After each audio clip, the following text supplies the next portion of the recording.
Everyone, তোমরা সবাই কেমন আছো? আশা করি সবাই খুব ভালো আছো। আমিও খুব ভালো আছি। আমি শম্পা চলে এসেছি নতুন একটা ভিডিও নিয়ে। আজকে শেয়ার করব তোমাদের সাথে দিদির বাড়ি গিয়ে কালী পূজায় গিয়েছিলাম। তো কালী পুজোর দিনে সবাই রেডি হয়ে বেরিয়ে পড়েছি, আর দিদিদের বাড়ির কাছেই এই রোডটা। তো সকলেই জানবে আমতলা ডায়মন্ড হাওড়া রোড। আর এই রোডটা 10টার পর থেকে ভীষণভাবে এই বড় বড় লরিগুলো যায়, আমার তো ভীষণ ভয় লাগে। তো দেখো গাড়িগুলো পেরিয়ে আমরা চলে এলাম মেলায়। তো মেলায় এসেই সবাই দেখো একটু কথা বলা বলি করছি। আর এইদিকে দেখো আমার ছেলে এসেই খাবার খাবে বায়না শুরু করে দিয়েছে, আর আমার বোন তোমাদেরকে হাই করে দিল। আর এইদিকেও দেখো দোকানপাট, এখনও লোকজন আছে। আজকের কালী পূজা, তো কালী পূজার মাটাকেও তোমাদের সাথে দর্শন করব, কালী মায়ের দর্শন করাবো। তো এইদিকে দেখো কালী মা, তো এইদিকে ভোগও দেওয়া হচ্ছিল। তো আমরা এক প্লেট নিয়েছিলাম আর সবাই মিলে একটু একটু করে খেয়েছি, যেহেতু বাড়ি থেকে খেয়ে এসেছিলাম।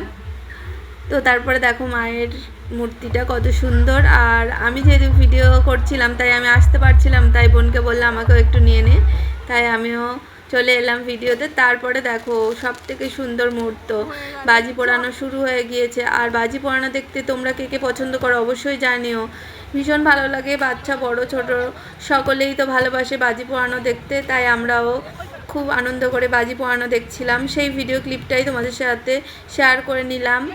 তো কেমন লাগছে তোমাদের জানিও।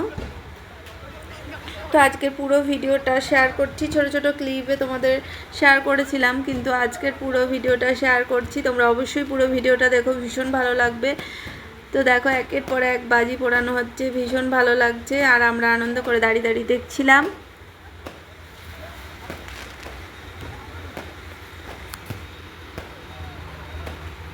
তো তোমাদের কেমন লাগছে অবশ্যই জানিও।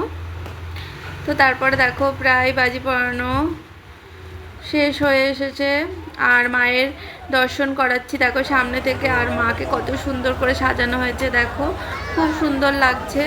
তো মায়ের মূর্তিটা সামনে থেকে কয়েকটা ফটো আর ভিডিও নিয়েছিলাম, সেটাই তোমাদের সাথে শেয়ার করলাম।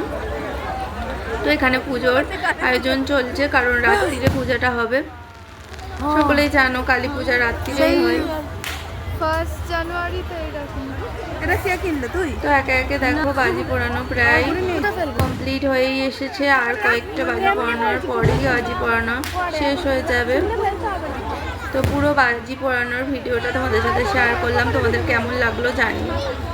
তো তারপরে দেখো বাজি পোড়ানো দেখে আমরা কিছু খাওয়া দাওয়া করে তারপরে চলে আসছি। আর আসার পথে আইসক্রিম না খেলে তো হয় না। তো বাচ্চারা দেখো সবাই বসে আছে, আর পিছনে আমার বোন আর আমার বোনজি ভিডিও করছিল, তাই আমরা দাঁড়িয়েছিলাম। ভিডিওটা কেমন লাগলো জানিও। টাটা।